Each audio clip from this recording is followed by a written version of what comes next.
नमस्ते बच्चों। कैसे हैं? क्या हाल चाल आपके? सब बढ़िया होगा। तो अपन केमिस्ट्री में क्वांटम संख्या लेते हैं आज। इससे पहले कुछ महत्वपूर्ण टॉपिक्स की अपन ने बात करी है और आज अपन लेते हैं क्वांटम संख्या। देखो, क्वांटम संख्या से मतलब क्या है? Quantum number. एक तो चीज ये मेरे को दिमाग में रखनी है कि जो इलेक्ट्रॉन है, इलेक्ट्रॉन जो सेल में है, सब सेल में या जो है कक्षक में है, कोश, उपकोश, कक्षक। ठीक है। जानते हैं अपन कि इलेक्ट्रॉन की स्थिति, जैसे मान लो अपन कहते हैं कोश है। कोश किससे मिलकर बनते हैं भैया? उपकोश से मिलकर बनते हैं। उपकोश किससे मिलकर बनते हैं? कक्षकों से मिलकर बनते हैं। और कक्षक में क्या चीज पाई जाती है? इलेक्ट्रॉन। तो अपना टारगेट ये है इसके अंदर कि अपन इलेक्ट्रॉन की एक तो स्थिति है, हाँ, एक तो इलेक्ट्रॉन की स्थिति और एक उसकी नेचर, उसकी प्रकृति, इनकी जानकारी के लिए अपन कुछ एक नियतांकों का इस्तेमाल करते हैं। कुछ नियतांक या कुछ नंबर्स, कुछ संख्याओं की बात करते हैं। नियतांक या जो संख्याएं हैं उन्हीं का नाम है बच्चों क्वांटम संख्या। यानी इलेक्ट्रॉन की स्थिति और प्रकृति को जानने के लिए जिन संख्याओं या नियतांकों का इस्तेमाल किया जाता है उसे बोला जाता है क्वांटम संख्या। ठीक है। अब क्वांटम संख्याएं भी अलग अलग टाइप की होती हैं और मुख्य रूप से क्वांटम संख्याएं 4 प्रकार की होती हैं। और ये बहुत ही अच्छा एक टॉपिक है एटॉमिक स्ट्रक्चर का। बहुत इंपॉर्टेंट टॉपिक है जो कहीं न कहीं कंपटीशन में बढ़िया सवाल देता है। इसमें नाम देखे उनके, एक को बोलते हैं अपन मुख्य क्वांटम संख्या, मुख्य क्वांटम संख्या। दूसरा नाम है बच्चों द्विवेंशी क्वांटम संख्या, द्विवेंशी क्वांटम संख्या। ऐसे ही एक चलती है चुंबकीय क्वांटम संख्या, चुंबकीय क्वांटम संख्या। और 4 नंबर है आपकी चक्रण क्वांटम संख्या। सब इलेक्ट्रॉन के बारे में बताने वाली है चक्रण क्वांटम संख्या। और ये जो सब चीजें हैं वो है क्वांटम यांत्रिकी से आए हैं सब। क्वांटम संख्या को क्वांटम यांत्रिकी के जो है दायरे में रखकर पढ़ा जाता है। इसमें 4 क्वांटम संख्याएं हैं, मुख्य क्वांटम संख्या, द्विवेंशी क्वांटम संख्या, चुंबकीय क्वांटम संख्या, चक्रण क्वांटम संख्या। अच्छा, मुख्य मतलब प्रिंसिपल क्वांटम नंबर है ये, प्रिंसिपल क्वांटम नंबर। द्विवेंशी मतलब होता है एजीमुथल क्वांटम नंबर। ऐसे ही चुंबकीय का मतलब होता है मैग्नेटिक क्वांटम नंबर। और चक्रण का मतलब होता है spin quantum number, spin quantum number. अच्छा, बताते किससे हैं? मुख्य क्वांटम नंबर जो है उसको एन से बताते हैं। मुख्य क्वांटम संख्या को किससे बताते हैं? एन से। ठीक है। ऐसे ही द्विवेंशी क्वांटम संख्या को हम बता सकते हैं एल से। ठीक है। ऐसे ही वो जो आपकी चुंबकीय क्वांटम संख्या है उसको अपन एम से बता सकते हैं, एन कह सकते हैं, या कई बार यहाँ से एल भी लगा रहता है इसको, एम एल। और स्पिन क्वांटम नंबर को एस से बता दो भी, इस टाइप से। तो ये 4 क्वांटम संख्या एक एक करके अपन पढ़ेंगे। और देखो, सिंपल सी चीज तो क्या याद रखनी अपने को इसमें? सिंपल बिल्कुल याद रखने के हिसाब से, सवाल को सही करने के हिसाब से, क्योंकि सवाल सही होना चाहिए अपना कंपटीशन। ठीक है ना? रेक्टिफिकेशन इसमें जरूरत ही नहीं है, केवल ट्रिक समझो या जो लॉजिक है वो समझो। कैसे? जो मुख्य क्वांटम नंबर है एन, तो ये किसके बारे में जानकारी देती है? एक तो ये चीज अपने माइंड में होनी चाहिए, ये कोष के बारे में जानकारी देती है। अभी जिसके बारे में देती है कोष। दूसरी चीज आप कह सकते हो कि जो कक्षक होते हैं, कक्षकों के आकार के बारे में बताती है। कुछ चीजें यहाँ अपन देख ले, क्या क्या क्या था अपन ने? मुख्य क्वांटम संख्या, कोष की जानकारी देती है। और बोर वैज्ञानिक ने इसके बारे में बताया है, सिंपल। और कक्षकों के आकार की जानकारी देती है। इतना। इसमें क्या करना है? द्विवेंशी क्वांटम संख्या ये उपकोष के बारे में बताती है, सबसेल के बारे में बताती है। ठीक है। और यहां से दूसरी चीज है कक्षकों की आकृति के बारे में जानकारी देती है। आकार अलग चीज है, आकृति अलग चीज। आकार मतलब शेप है, और आकृति, आकार मतलब क्या है? साइज है, और आकृति मतलब शेप है। ऐसी ऐसी चुंबकीय क्वांटम नंबर भी है, किसके बारे में जानकारी देती है? सिंपली कक्षकों के बारे में जानकारी देती है, ठीक है ना, कक्षकों की जानकारी। और क्या चीज, कक्षकों के बारे में और कक्षकों के अभिविन्यास के बारे में, कक्षकों के अभिविन्यास, ये चीज भी कई बार पूछ ली जाती है कि कौन सी क्वांटम संख्या किसकी जानकारी देती है। तो कक्षकों के अभिविन्यास और कक्षकों की जानकारी। चक्रण क्वांटम संख्या किसकी जानकारी देती है? ये सिंपल चीज है कि जो कक्षक के अंदर जो इलेक्ट्रॉन रहते हैं उनके स्पिन की जानकारी देती है, चक्रण की जानकारी देती है। और होता क्या है, जैसे मान लो एक कक्षक में 2 इलेक्ट्रॉन है, तो अगर इलेक्ट्रॉन की दिशा, घूमने की दिशा क्लॉकवाइज है, इलेक्ट्रॉन की घूमने की दिशा कौन सी है? क्लॉकवाइज दिशा। तो उस कंडीशन में उसके लिए जो चक्रण क्वांटम संख्या की वैल्यू रहती है वो +1/2 रहती है। और अगर इसके विपरीत घूमता है एंटी क्लॉकवाइज तो उसे अपन -1/2 के हिसाब से देखते हैं। जैसे मान लो ये ऑर्बिटल है और इसमें एक इलेक्ट्रॉन को ऐसे दर्शाया, दूसरे इलेक्ट्रॉन को ऐसे, तो कहीं ना कहीं एक इलेक्ट्रॉन को +1/2 के हिसाब से देखें और दूसरे को -1/2 के हिसाब से देखें। ऐसे चक्रण क्वांटम संख्या की बात है। अच्छा, सबसे पहले हम बात करना चाहते हैं मुख्य क्वांटम संख्या। तो देखो कुछ चीजें हैं वो ध्यान रखनी होती है मुख्य क्वांटम संख्या की कि साहब कोस की जानकारी देती है, बहुत बढ़िया बात है। सेल की जानकारी, कक्षा की जानकारी दी, कोस। और कोस से अपना मतलब अपन जानते हैं, जैसे के, एल, एम, एन, और इसमें एन की वैल्यू की रहती है, एन, है ना। मुख्य क्वांटम जो नंबर है इसके लिए, जैसे के है उसके लिए 1 आएगा मुख्य क्वांटम संख्या, इसके लिए 2 है, इसके लिए क्या हो जाएगी 3, और इसके लिए क्या हो जाएगी 4। अच्छा, एक चीज और, आपको अगर जैसे मान लो उपकोष की जानकारी चाहिए, किसी कोष में उपकोष चाहिए, किसी कोष में उपकोष का नंबर चाहिए, जैसे 1 नंबर का क्या है आपका कोष है, तो उसमें उपकोष का नंबर बताने के लिए एक फॉर्मूला काम करता है, केवल एन का मान ही जो है, जो एन का मान है ना वो उपकोष को बताएगा बच्चों। एन का मान किसको बताएगा? उपकोष का। जैसे ये आपका एन पहला कोष है तो इसमें कितने उपकोष रहेंगे? एक ही उपकोष रहेगा, ये लो। और देखो फॉर्मूले के हिसाब से चलोगे, दूसरा कोष है तो इसमें कितने उपकोष? 2 रहेंगे। तीसरा है तो इसमें कितने उपकोष? 3 रहेंगे। चौथा है तो कितने उपकोष रह जाएंगे? 4। और कौन से रहेंगे ये भी आप बात कर सकते हो, ठीक है ना। जैसे आपका पहला है तो इसमें कौन कौन सा? एस उपकोष रहेगा। दूसरा है तो एस और पी रहेंगे। तीसरे में कौन रहेंगे? एस, पी, डी रहेंगे। चौथे में कौन रहेंगे? 4 बताया ना, एस, पी, डी, और कौन रहेगा? एफ उपकोष रहेगा। क्या चाहिए? कक्षक चाहिए सर। हाँ, तो कक्षकों का नंबर बताने के लिए एन स्क्वायर इस्तेमाल करो। एन स्क्वायर कैसे? जैसे मान लो यहाँ एक का स्क्वायर कितना आएगा? एस, तो एस उपकोष में एक कक्षक आपके। और ऐसे मान लो ये आपके उपकोष कितने? 2, एस और पी हैं, तो एस और पी में कितने आते हैं कक्षक? क्योंकि एस एक कक्षक से मिलकर बनता है, तो इसमें 1 और 3 इसकी कितने हो गए? 4। और वैसे भी देख लो, आप एन का स्क्वायर कर रहे हो तो 2 का स्क्वायर कितना बनेगा? 2 का स्क्वायर 4 ही तो बनेगा। ऐसे बताओ 3 का स्क्वायर कितना बनेगा? एक बार ऐसे लिख दो 9, और 4 का स्क्वायर कितना बनेगा? 16। ये लो साहब, कक्षकों की संख्या भी आ गई इसमें, ठीक है। इलेक्ट्रॉन का नंबर भी बता सकते हो कि इलेक्ट्रॉन कितने आएंगे। इलेक्ट्रॉन का नंबर फॉर्मूला आएगा 2n स्क्वायर से, इस फॉर्मूले से इलेक्ट्रॉन की संख्या भी पता लगा सकते हैं अपन। 2n स्क्वायर, n स्क्वायर का क्या कर दो? ये n स्क्वायर का डबल कर दो। जैसे यहाँ n की वैल्यू रखी आपने 2 का स्क्वायर, तो कितने आए इलेक्ट्रॉन? 2 इलेक्ट्रॉन। s में, s और p में मिलाकर कितने हो जाएंगे? ये 4 चौक 16 ना, कितने हुए देखो, कितना n का मान कितना है इसके लिए? 2, तो 2 का स्क्वायर 2 दूनी 4 दूनी 8 इलेक्ट्रॉन आएंगे टोटल। इसमें इसमें 18 इलेक्ट्रॉन आएंगे, और इसमें कितने इलेक्ट्रॉन आ जाएंगे? 32 इलेक्ट्रॉन। क्योंकि ये जो नंबर है वो कक्षकों का नंबर है। और याद रखना हमेशा, किसी भी कक्षक में अधिकतम इलेक्ट्रॉनों की संख्या कितनी होती है? 2 इलेक्ट्रॉन आते हैं। ये भी इंपॉर्टेंट चीज है, किसी भी कक्षक में ऑर्बिटल में अधिकतम कितने इलेक्ट्रॉन आते हैं? 2 इलेक्ट्रॉन, ठीक है। इससे ये चीजें क्लियर होती है। और वास्तव में यहाँ कक्षक से मतलब, जैसे ये आपका एक कक्षक है ऐसी तो है, और इसके अंदर क्या करोगे? देखो यहाँ से एस और पी है मिलकर, या यहाँ पे ऐसे कर लो, जैसे ये आपका एस है, एस और पी में क्या करोगे? ये एस, पी में कितने होते हैं?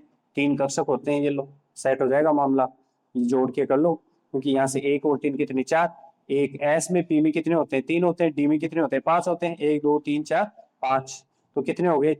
3 और 4, 4 और 5 कितने? 9 हो गए। सिंपल। एक एस में, पी में कितने? 3, डी में कितने हैं? 5 है। और एथ में कितने होते हैं? 7 होते हैं भाई। एथ में कितने होते हैं? 7। तो इन सब का जोड़ कितना हो जाएगा? 16। तो ये कक्षक आ गए एन स्क्वायर के फॉर्मूले से, और वैसे भी दिख रहा है। इस प्रकार से जो है नंबर ऑफ इलेक्ट्रॉन यानी इलेक्ट्रॉन की संख्या का भी पता लगता है। इस प्रकार से मुख्य क्वांटम संख्या फ्री अपनी। इसके बाद में कौन सी? द्विघांसी क्वांटम संख्या। क्या है द्विघांसी?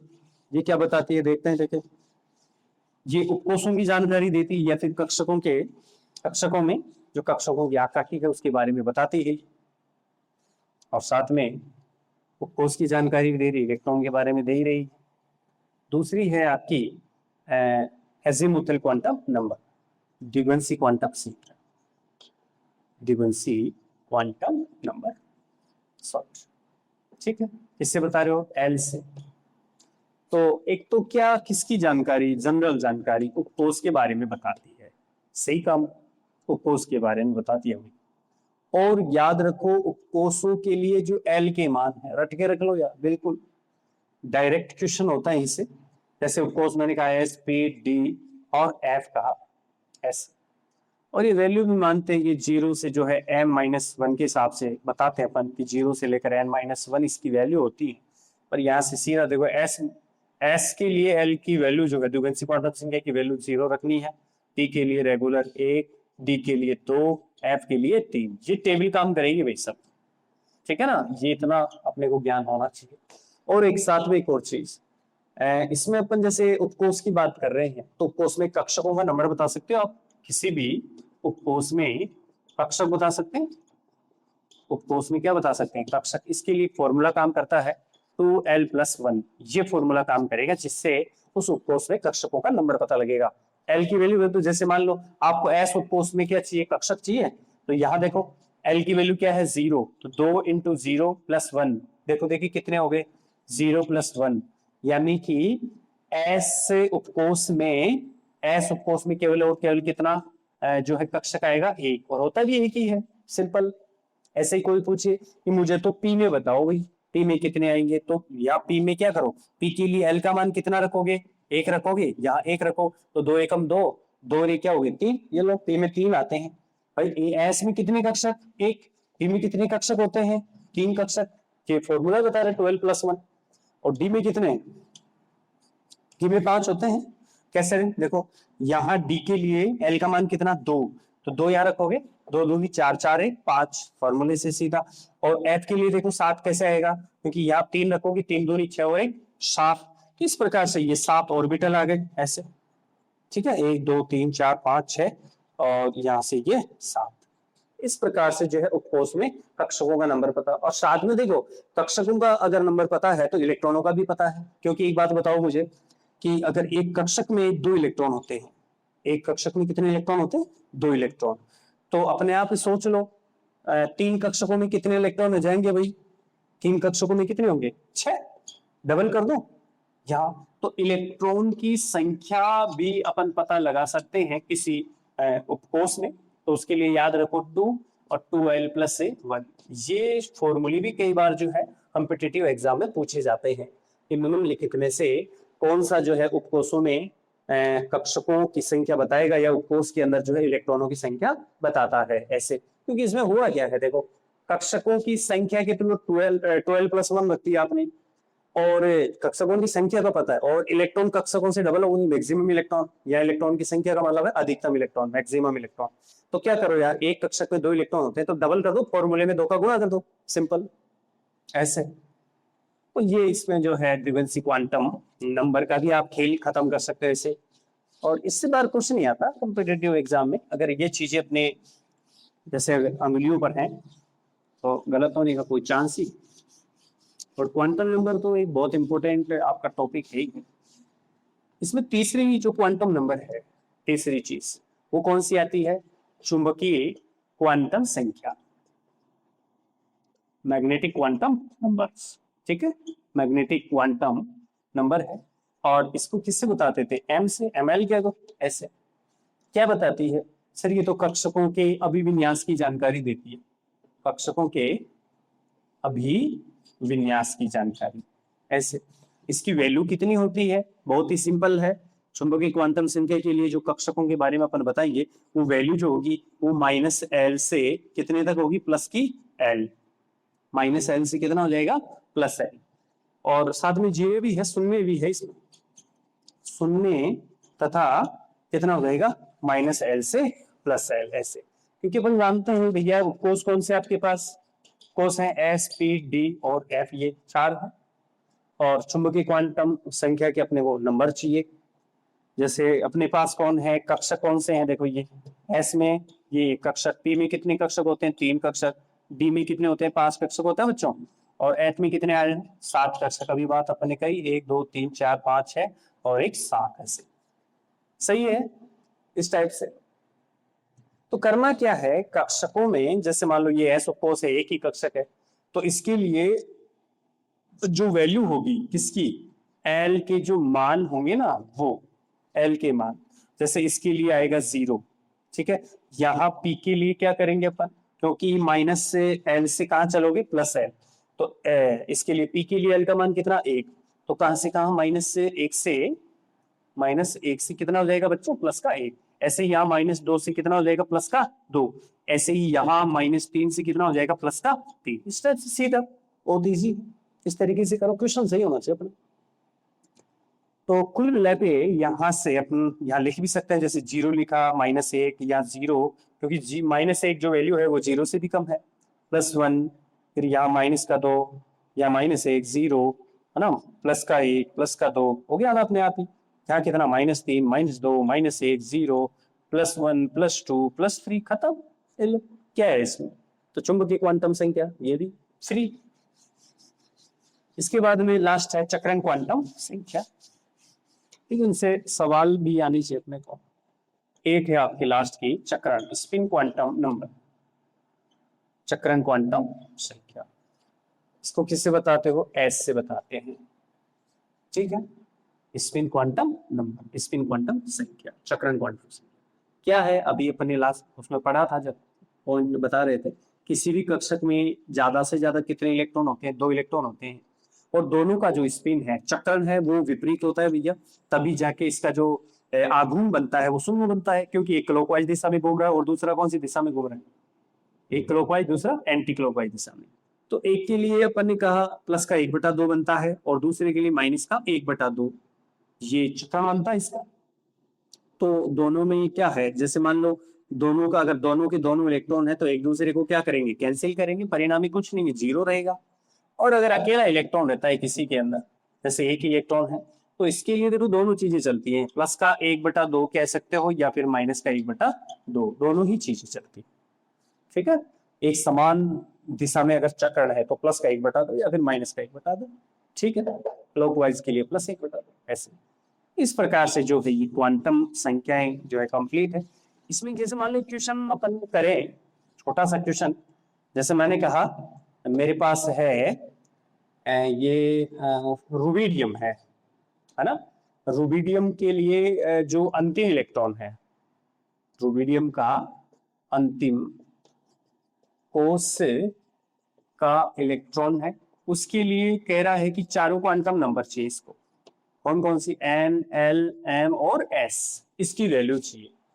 अब रुबिडियम बढ़िया कहाँ है, याद करने के हिसाब से क्या करोगे, है ली ना के रब, ये पहला सेल, दूसरा, तीसरा, मतलब ये आवर्त संख्या होती है ना पीरियोडिक टेबल के हिसाब से, ध्यान तो पटके कौन सी जगह है ये, चौथा और पांचवा, 8वें आवर्त में होता है।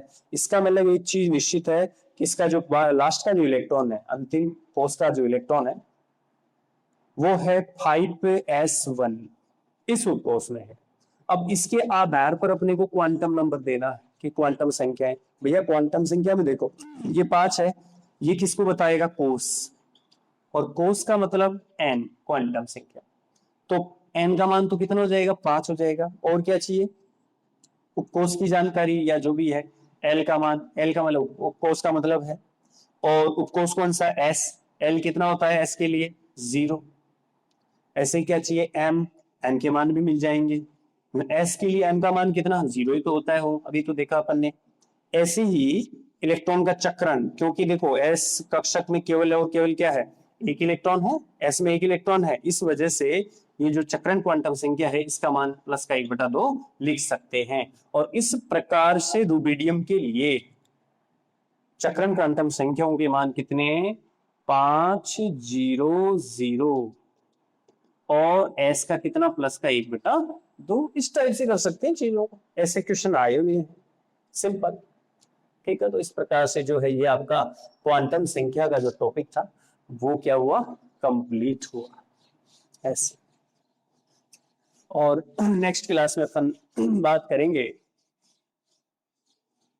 एक तो जो है इसमें नोड की बात करेंगे। नोड्स एक तो होता है, देखो, इलेक्ट्रॉन के पाए जाने की संभावना, यानी एक चीज तो होती है कक्षक। वैसे कक्षक, तो कक्षक में तो साई स्क्वायर का मान मैक्सिमम होता है। साई स्क्वायर क्या चीज होती है? इलेक्ट्रॉन के पाए जाने की संभावना जहां ज्यादा होती है उसे अपन साई स्क्वायर की कैटेगरी में लाते हैं क्वांटम यांत्रिकी मॉडल के अनुसार। तो कक्षक का मतलब जहां साई स्क्वायर मैक्सिमम हो। ठीक है। नोड, ठीक है। नोड का मतलब क्या है? सिंपल है। जैसे अपन कक्ष का मतलब कहते हैं कक्ष। कक्ष का मतलब है जहां इलेक्ट्रॉन पाए जाने की संभावना ज्यादा होती है, यानी साई स्क्वायर भी मैक्सिमम होता है। तो वो तो क्या है? कक्ष है, इलेक्ट्रॉन पाए जाना। और जहां साई स्क्वायर क्वांटम यांत्रिकी मॉडल से साई स्क्वायर का मान न्यूनतम हो या फिर शून्य हो, तो वो चीज क्या होगी बच्चों? नॉन कैरन बाय, जहाँ इलेक्ट्रॉन पाए जाने की प्रायिकता नहीं होती है। ठीक है, इलेक्ट्रॉन पाए जाने की संभावना शून्य है, ये चीज। इसमें नोड दो टाइप के होते हैं, एक को बोलियन नोड होता है या फिर उसको क्रिजियन, स्फेरिकल नोड एसएन होता है, या फिर उसको आप क्रिजियन नोड कह सकते हैं, रेडियल नोड। एक होता है कोणीय नोड, एंगुलर नोड, या फिर इसी चीज को बोलते हैं नोडल सतह, nodal plane, angular node, nodal plane ऐसे। अब देखो एसएन की संख्या निकालने के लिए फॉर्मूला क्या पता है? N minus L minus E one. N क्या है? लिखिए क्वांटम संख्या। एम डिगन्स क्वांटम संख्या, ये कोस को बताती है, ये कोस को बता रही है, और ये इंटन कॉन्स्टेंट भी आता। ऐसे कुल नोड जिसमें कोणीय जो नोड है इनका नंबर एल का मान होता है गति। सिंपल है। तो पर इसमें अलग अलग भी बता सकते हैं कि इसकी पे कितना 0 है, जो भी चार जो भी है। और अगर अपने को कुल नोडों का नंबर चाहिए, कुल नोडों की संख्या चाहिए, तो कुछ नहीं करना है, आप एस एन और ए एन क्या कर दो बच्चों? जोड़ दो। N minus L minus one plus L, L से एल कैसे, इस वजह से क्या आया? N minus one. जैसे मान लो कि चाहिए, फॉर एग्जाम्पल अपन कहें कि मुझे तो ऊपी में चाहिए, क्या चाहिए? ऊपी में मुझे बोली नो चाहिए, तो इन्हें ऐसे स्पेरिकल नोट चाहिए। कितने ही? कुछ नहीं है। हाँ भैया, टू पी के अंदर देखो, देखिए एन का मान कितना है, ये फॉर्मूला लगाओ, N minus L minus one. Clear? इससे क्या मिलेगा? एन की वैल्यू 2 माइनस एल का मान पी के लिए कितना होता है? 1 होता है। सही है बात? और जब वो दूरी में गया कवर, तो यहाँ का कुछ भी नहीं है। देखो, 2 में से 2 गए, 2 माइनस 2 बराबर 0, कुछ भी नहीं है देखिए। हाँ, क्रीपी होता तो क्या करना चाहिए? क्रीपी में यहाँ 3 हो जाता, और पी के लिए एल का मान वही हो जाता फिर सबसे एल के लिए, पोज के लिए। और यहाँ से 10 में से अबकी बार क्या है? 2 में एक कितना रहेगा? ए। जहाँ बनता है त्रिपी के अंदर जो है एस एन, या जो आपके बोली लोग क्या है वो एक आती है। इसी तरह से मान लीजिए यहाँ 3D होता, 3D होता तो कहीं ना भी चेन होता, अपने 3D होता तो क्या करते? डी के भी यहाँ वही 2 हो जाता, और वो ए पर वो 3D के लिए कोई कुछ भी नहीं होता, यहाँ भी 3 माइनस 3 इज इक्वल टू 0 होता है। इस तरीके से आप किसी के लिए भी यहाँ पता लगा सकते हैं। अच्छा, अब ये चीज देखो, यहाँ अगर अपने को कोणीय नोडों का नंबर चाहिए या फिर टोटल सतह चाहिए, तो जैसे कोई कहता कि भी एल का मान ही है कुल मिला के। जैसे मैंने कहा मेरे पास जो है ना 2 की है, तो 2 की जो सबसे है वो कोस है, उसमें कोणीय नोडों की संख्या कितनी है? तो एल का मान कितना है? बी के लिए 8 होता है, कवस 8 होती है।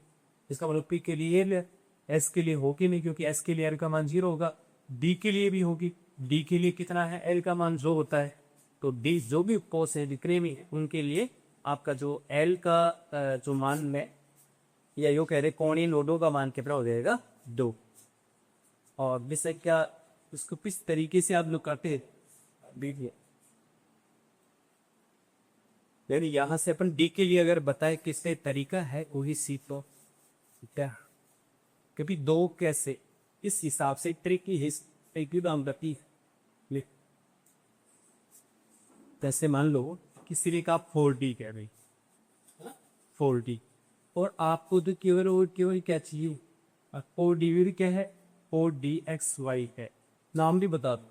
वैसे को पता है कि इसके अंदर दो आपके नोडल सतह भी, नोडल सतह के तीन है, दो रहे कौन ये नोड देखो दो है अपने साथ, क्योंकि जो एल का मान है वही तो है, एल का मान क्या है वही तो, क्योंकि डी की नियर एल का मान कितना दो है, वो दोनों में सतह कौन सी होती है, इसके लिए मेरे को तरीका है, डी एक्स वाई बोला कौन सा एक्सेंट है, जेड एक्सेंट, तो कुछ भी करना आपको, दो जो नाम देने ने नोडल सतह ले इसके आपको भी वो क्या करना है, जेड को एक तो एक्स के साथ लो, तो क्या करना ऐसे जेड एक्स, वन एक को नोडल सतह ये हो जाएगी या कोणीय नोड ये हो जाएगा, दूसरा क्या जेड इसके साथ वाई के साथ तो वाई से, तो जेड को करने एक बार तो एक्स के साथ ये लिया और एक बार किसके साथ में लिया वाई के साथ, और इस टाइप से जो है ये नोडल सतह तो आ गई एम ये कोटे जी, तो इसका सिंपल सा मतलब रहता है इस टाइप से, इसको ऐसे रेपा यस, और ये क्या है वाई, तो आपका एक डंबल तो ये रहा, एक डंबल ये रहा ऐसा सी, और नोडल इसके अंदर जो आएंगे क्योंकि यहाँ से देखो एक्स वाई है तो दो टोटल सतह या विकल्प है वो कौन से हैं, क्योंकि यहाँ पर उस एब्सेंट है जेड, तो इसके हिसाब से क्या हो जाएगा जेड एस, और यहाँ क्या हो जाएगा वाई जेड, कहाँ है वो देख सोचो विचारो इसकी, यहाँ जेड है इसमें क्या हो जाएगा ये एक्स से, और ये जेड एक्स कौन सी चीज़ है यहाँ यो चल रहा है, ठीक है ये चीज़ बाहर या अंदर के तरफ जो भी minus plus plus Z minus Z जी भी उसके हिसाब से ये एक्स प्लस ई है अंदर एक्स माइनस ई है, तो ये वाला जो तल है प्लेन है इसमें क्या हो जाएगा आपका ये जेड एक्स हो गए, शहर इलेक्ट्रॉन बाइडल की संभावना नहीं, तो उसकी चीज़ क्या रहे वाई जेड कहाँ है यहाँ से ये उच्चारो ये सोचो, वाई ये है इसका मूल्य क्यों, और जेड क्या है सर इन दोनों के परपैटी को, तो ये जो तल है आपका प्रॉन्सतन हो देगा वाई से, इस प्रकार से यहाँ इलेक्ट्रॉन पाइजालिक संभावना नहीं, इस वजह से में लोड कहते हैं, और इस स्थिति के लिए नोडल सतह होती है, ठीक है।